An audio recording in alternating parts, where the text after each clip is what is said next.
Okay, welcome everybody. Thanks for being here. My name is Mariano Nuñez de Croce. I'm from Argentina. So when we get to the Q&A section, no jokes about the World Cup, and nothing never happened there for us, okay? So I'm here today to talk about SAP Backdoors. We're going to be spending the next hour talking about how a malicious intruder, a fraudster, could install a backdoor in an SAP system, perform really a fraud attack with that kind of compromise. First of all, I would like to know how many of you know that in your company you are running SAP? If you could raise your hands. Well, okay, pretty much all of you. Probably otherwise you will be in another talk. Okay, let's begin with this. So I work for a company in Argentina. It's called Onapsis. We are focused on the security of ERPs and business-critical applications. By business-critical applications, we are talking about SAP systems, but we are also going to be focused on Siebel, Oracle Business Suite, and JD Edwards. Okay. Our core business areas is the development of ERP security software. Probably you have not heard about X1 because we are kind of releasing it next week. But you can check our website for see some information. Next one is a ERP security vulnerability assessment and penetration testing suite. Who has ever heard about Bizploit? Hands up. Okay. Sapito, maybe? Okay. Bizploit is an open source project that is an ERP pen test framework. So you can download it from free from our website and do some kind of assessments over your ERP platforms. We also do security consulting services specialized in SAP and this kind of business-critical applications, and trainings as the one we were holding these last 2 days here on Black Hat. As I mentioned, I am Mariano from Argentina. I'm working as the Director of Research and Development at Onapsis currently. I was originally devoted to pen test and vulnerability research, so I come from that kind of technical field.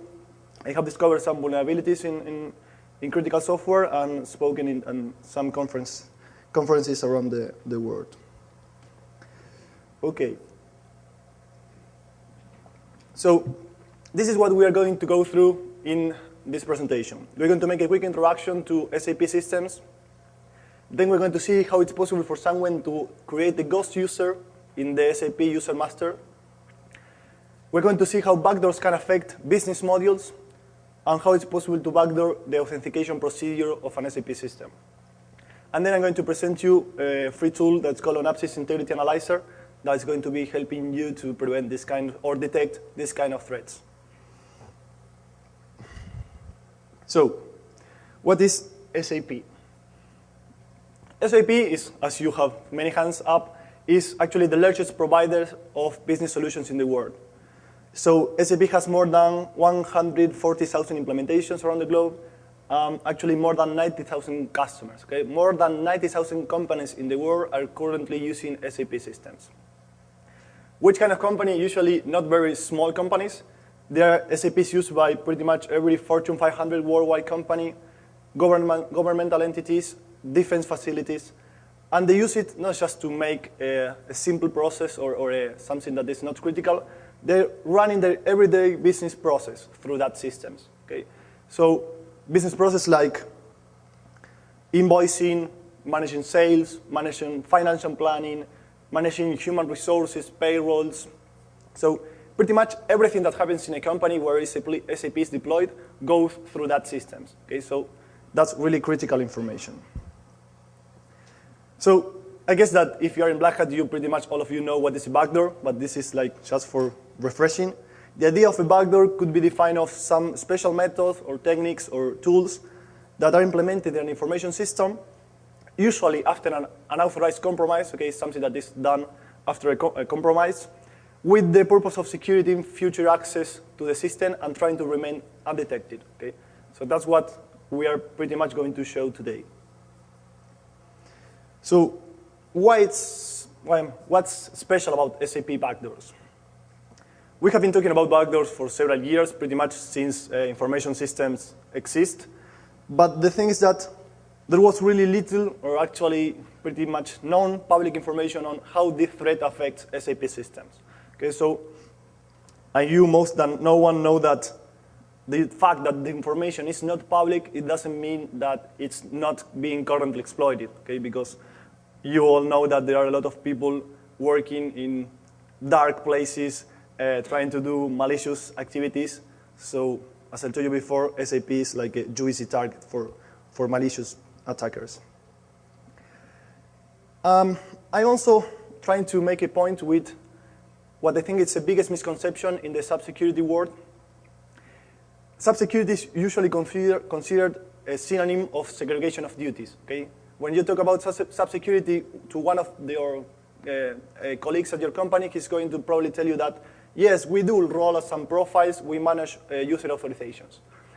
What we're going to see, and what actually I made some presentations before, and in the trainings that we do, we try to show that SAP security is much more than segregation of duties. The thing is that still many standards and regulations still don't get it. Most of the leading companies still don't get it, and unfortunately some customers are still not getting it. Okay. So why are we talking about SAP security? I made my first presentation on Black Hat in 2007 in Black Hat Europe. I am still here talking about this, so why I keep bothering with you with this stuff. What's important to know is that SAP vulnerabilities are pretty much in a rise. This is a graph showing SAP security nodes, okay, that can be pretty much similar to what is Microsoft security bulletins. So you can see that SAP security team was probably pretty much relaxed in 2001. There's not so much work to do for them. And, well, it was growing slowly until, I hope that I have nothing to do with this because I did a presentation in 2007. But we see a really deep or a high increase on the number of security nodes that SAP releasing every year. So we were talking about less than 50, I think it's 20-something in 2007, and we are probably going to end this year with more than 300 security nodes, okay, per year. So it's something that's starting really to grow, and of course, if there is a security node there, it is fixing a security vulnerability, okay? So the security vulnerabilities that are currently existing for SAP software are rapidly growing, and so is the involved risks. Going to a technical level and explaining why segregation of duties is not enough, you should know that by default, just by knowing the IP address of an SAP system, a remote anonymous attacker can just execute operating system commands on any SAP system up to date that is left by default. And it's also possible due to some misconfigurations on SAP and Oracle installations. It's also possible to take, for an attacker to take complete control of an SAP Oracle database in pretty much any implementation that is currently running with default security settings. And I'm talking about no authentication, no kind of privilege, just anonymous and just getting network connectivity with the SAP server. So I think also this makes a point. We do security pen testing and we do vulnerability assessment to our customers. This is a particular example that during an assessment, we were testing a really tight SAP system, was really SOT compliant from that point of view. You have to believe me that this costs, and you may know it, that it costs really a lot of money to have this right, and it's not really common. But this system was possible to be compromised in a matter of seconds to exploitation of a technical vulnerability in the system. Okay? So with that kind of privilege, an attacker could have installed a backdoor for sure. So what's actually, okay, we're talking about technical issues. What's the risk? Okay, what's the problem with these issues? We technical people used to say, okay, this is meaning problems for the confidentiality of your information, for the availability of your information, and for the integrity of information. But the thing is that if you're in your company and you tell this to your CFO or to your CEO, he's probably going to look like, yeah, I have a lot of tasks to go away.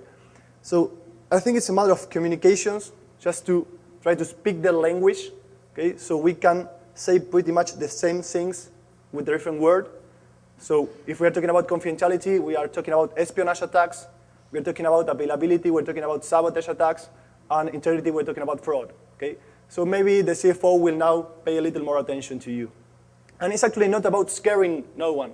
The idea is just we have to be able to speak their language, okay? Because they are really pretty much the decision makers in the companies. Yeah, unfortunately. Okay.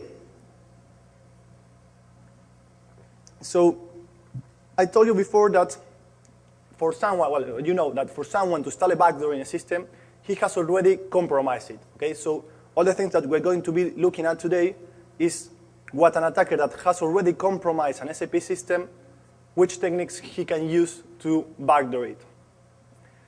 So in an SAP system, the threat model will be composed of these components. You have the base operating system, database layer, and then you have the SAP system running on top of that, where you have the technological application layer and the SAP business layer, okay? So the attacker could exploit vulnerabilities in any of these components, okay? So he may exploit an unpatched Windows vulnerability. Many SAP systems run unpatched. He may go through the database layer, exploiting some of this weak SAP Oracle architecture, or a database, an Oracle default password, or a SQL Server 2000 vulnerability. He might have been able to discover a weak profile. He's a user of the system, and he has a wide profile, so he can do more things that he should, and then he's able to get control of the system. Or he can directly attack the SAP technological layer. Okay? That is pretty much what we are working on. What you should know is that no matter what, I mean, any of these layers that the attacker gets to compromise, he will be able to compromise the whole platform. Okay? So I did this presentation on Black Hat in Europe, in Barcelona, a couple of months ago, and it was getting some press attention. And there were some mistakes because people thought that it was a database vulnerability. So this is what we're seeing is not a database vulnerability. The thing is that SAP has a lot of internal trust relationships between the different layers. So if an attacker gets to be OS administrator, he will be the same to get a DBA of the database, and he can get SAPOL of the SAP system. SAPOL is like the most powerful profile. And it's like both ways. Okay? So he can, just getting one weak link, he can do anything that we're going to be showing today. You can check some presentations, old presentations for that. So while I was making this presentation, I was thinking that, okay, let's try to make it a bit more, or less boring. And we're going to be using a froster. Okay, so I want you to meet the froster that is going to make these attacks. Actually, I was trying to think who could I use to be the froster. So this first one came to my mind. You probably know him, Al Capone. But it was not good. It was a bit outdated. So I keep on thinking, and I thought about our friend Bernie Madoff. You probably know him. He was arrested a couple of years ago. But actually, it was really naive still for me. I mean, he did one of the biggest fraud in history, but he was still a bit naive. So then I realized that I have overlooked the biggest fraudsters in history. That was Carlos Saúl Menem, former Argentinian president.